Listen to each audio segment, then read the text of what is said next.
Hi, I'm Matt, and I'm going to talk you through a presentation that we gave at the launch event of this year's Healthier City and Hackney Fund. I'm going to cover the organisations who are involved in the funding, some of the scheme's principles and aims, as well as the priority issues that we've selected for the topics that we'd like to receive bids for. This covers both Hackney and the City of London, and we'll be working with both public health from the Council's public health team and the City and Hackney CCG, which is the clinical commissioning group who cover all of the NHS services in the two boroughs. So the Healthier City and Hackney Fund brings together two existing funds, one which was previously run by the City and Hackney Clinical Commissioning Group, known as the CCG, and they ran the Innovation Fund, and Hackney Council's public health team ran the Healthier Hackney Fund. This combines the two together and is the first time that an NHS group and a local authority have run a scheme of this scale. The CCG is responsible broadly for all the NHS services that are delivered within the City of London, so the Square Mile and the London Borough of Hackney. They've got four overarching responsibilities, and I'm going to talk about these particularly in relation to grant funding. So the first is that they are there to understand the health needs of the population, to draw together all the data and the research needed to properly target activities that will help people to live healthier, longer lives. They also facilitate the design and, importantly, the redesign of health services by using some of this information and their understanding of their service users. They then go on and buy those services, adopting value for money principles and ensuring that the best services are provided to local residents, and they measure the impact of those services to understand how effective they were at achieving the things that they wanted to do. The other partner in this grant scheme is Hackney Council's public health team, and we want to just share a little bit of our thinking about what public health really means. This is the Faculty of Public Health's definition, and there's two parts in here which are really important when we think about grant funding. The first is that public health is both a science and an art. We use large, comprehensive data sets, we look at the evidence of what's likely to work, we use research from across the country and beyond to understand how our interventions might change people's healthy lifestyles. But it's also an art. We're talking about people, we're looking at behaviours, we're thinking creatively about how we can help to influence the way that people might take decisions and to look at their own healthy lifestyles. The second part, which I think is really important in here, is the final part about the organised efforts of society. We simply can't do this on our own. Local authorities have powers, the NHS can provide services, but without working really closely with people from across different parts of our society, we're not going to make the sort of changes that we need to. So we're talking here from the street up, from voluntary sector organisations to housing associations, schools and far beyond, businesses, the lot. We need to think how we can properly combine and network our energies to make sure that we're improving everyone's healthy lifestyles. So to try and bring together the thinking of both the local NHS through the CCG and the Council's public health function, we're running a very large programme at the moment that we know of as integrated commissioning. This will look to integrate and properly combine the way that the CCG and the public health and also the Council's adult social care functions work when they commission the different services and interventions that they want to run. This is supported through four work streams which cover any work that relates to prevention, as well as any work that relates to children and young people, as well as planned care, by which we mean essentially anything that you need an appointment for, and unplanned care, which is anything that you might need in an emergency. The intention eventually will be to pool our budgets, to bring the money together so as that we can start to properly integrate the way that we design and then buy our services. And we're excited that this grant scheme is the first of these activities where we're bringing the money together to try and do something which is completely shared. So here are some of our principles around what it is that we want to achieve through running this grant scheme. We know that City of London and Hackney's residents face some very challenging, significant health issues that have persisted for years and that we would describe as wicked issues, the sorts of topics that you can't just put some money towards and fix it. But that have multifaceted causes that we need to work in collaboration with lots of other groups in order to try and address.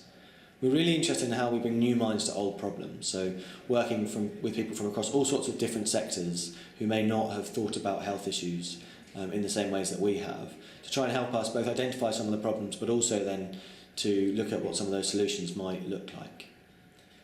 We have different funding streams for different aspects of this work, and I'll say a bit more about those in some of the later slides. What we know is really crucial in the way that we grant fund, but also how we think about the wider services that we provide, is about how we put users at the heart of what it is that we do, how we think about patients' experiences and about how residents might react to the work that we want to do with them. The CCG have a patient and public involvement network who were keenly involved in the design of the Innovation Fund, which preceded this. And they created 4 priorities that we have maintained through this new grant scheme. These are that we look to integrate services closer, working across the different projects regardless of who it is who's running them. That we build independence in users and patients. That they're confident and informed and know what to do when things go wrong. But also we involve services and listen to them both in the design and in the review of services so as that they're right for the people who are actually using them. The Healthy Activity stream is a doing grant. We're looking at projects that run activities and events in local areas, that build networks and partnerships, and we'll say a little bit more about the priority issues that will cover in the next few slides. The Healthy Ideas stream is more of a research grant. It's looking for radical new ideas and thinking about how we can test those locally, both by doing research, speaking to local people, and then running a short pilot in the local area. The Healthy Next Generation scheme looks at healthy weight and childhood obesity in communities that are most affected by those issues. So we provide our successful grantees with funding, but we also provide them with non-financial support, which we call Funding Plus. This might be skill support from a council or CCG member of staff. This can be comms and how to help you publicise what you're doing, and nominating an elected councillor to be a champion for the project that you're running through its life course. The scheme's eligibility is for any voluntary and community sector organisations, charities and any social enterprise that reinvests 100% of its profits. We have a 2-stage application process which we'll cover in the next few slides. So for the Healthy Activity stream, we offer up to £60,000 for projects to go out and deliver services. I previously mentioned the 4 work streams that the Integrated Commissioning Programme is working within, and each of those work streams have picked both an activity and an idea that they would like to welcome bids on. The first of these is mental wellbeing at times of change. We're really interested in projects that can identify stressful times in people's lives that may be changing schools, having a child for the first time, losing a job or losing a loved one, and thinking about what sort of interventions might provide help so as that people can think about their own mental well-being and promote positive mental health. The second looks to support disabled young people to be more physically active, improving the accessibility of our existing exercise and activity services, but also thinking about how young people and their families can be more active in their day-to-day lives. Thirdly, we're interested in improving the uptake of cancer screening. We know that early diagnosis makes a really big difference in people's recovery from cancer, but we also know that screening rates differ greatly from community to community. We'd like to work with those demographics and communities where screening is lower to try and promote this more widely across those groups. Finally, we're interested in projects that help people get home from hospital.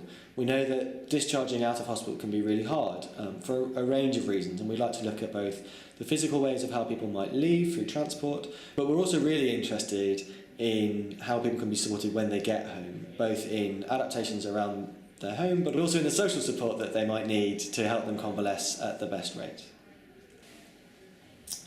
For the ideas stream, we are looking for radically new approaches to tackling entrenched problems, which actually don't have to be radical and probably don't have to be new, but they are things that we think are distinct and that may not have been tried in Hackney before. The 4 priority issues for this stream are community-led approaches to multiple health risk, and by this we're focused very specifically on asset-based community development. In this, we want to find the strengths in particular communities and to understand how those can be used to support the rest of the community to address particular health risks that they might face. The second priority issue is end-of-life care. The services that people receive in their final days, weeks and months and years, we want to make sure that these are as empathetic and understanding of their particular needs, and we'd like to learn from different sectors about how we can go about doing this. We're also looking for ideas that can assist those who attend outpatient appointments, planned appointments rather than emergencies, through innovative ways, addressing current barriers like age, skills and language when receiving their outpatient care. We're particularly interested to hear about how technology might support this, as well as peer support. And finally, we're interested in developing a Welcome Hackney Baby offer. This looks to draw together all the services that are offered to newborn babies and their families, but also the range of different activities that are available across the borough. There's a civic pride aspect to this. We want people to think about new babies as new Hackney citizens, and we'd like this to be reflected in people's bids. So for each of these priority issues, we publish a briefing that will provide more information about why we think these topics are important, some of the key areas that we think we'd like to receive bids on, and also some of the topic areas that we're less interested in. These aren't prescriptive. We'd like to hear from you about what you think is going to make a difference in these areas, but they offer some of the evidence that we'd like to use, and these are available on the Council's website. So we use a two-stage application process to shortlist all the bids that we receive. The first stage is a 5-week open competition where we invite people to submit an expression of interest. This is the shortest application that we can produce on this, and really just looks to find out what it is that you're excited about. What we'd like to hear is which are the populations that you'd like to be targeting, what you'd like to be doing, and why you think it's going to be effective. Run a quick sift, and then we invite applicants to come and present to us. This is a 5-minute pitch to a panel of volunteers to give us a better sense of what it is that you're enthusiastic about in the project that you want to run.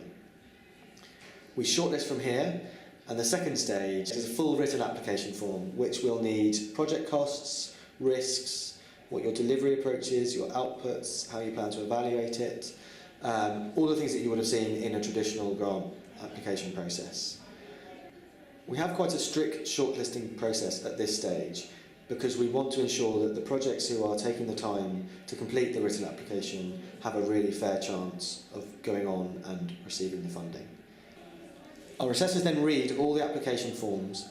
These are ranked, and we submit our initial recommendations both to the Council's Cabinet but also to the Integrated Commissioning Board, who are responsible for pulling together the work of the Council and the NHS. The final funding stream is Healthy Next Generation. This focuses just on Hackney and is interested in finding out more about some of the barriers in particular communities across the borough that affect healthy weight and obesity in children and young people. We're specifically interested in Black African and Black Caribbean communities, Turkish communities and areas of high deprivation. We're particularly interested in attracting bids from groups from these communities and getting them to work with academics to approach research in a slightly different way. For this stream, we have a simplified one-stage application process which won't include presentations. So applications for this year's programme opened on the 19th of October, and there's a 5-week open competition for people to submit their expressions of interest. Presentations will take place between the 11th and the 13th of December, and successful candidates will then be given until the 12th of January to write their final full application. From there, assessors will read through and rank all of the received applications ahead of the Council's Cabinet and the Integrated Commissioning Board taking a final decision in late March for projects to start in the 1st of May 2018. Thanks a lot for listening and for your interest in the scheme. If you'd like to sign up for our newsletter, the link is here. If you've got any questions, please do get in touch at publichealth@hackney.gov.uk, and we look forward to receiving your application.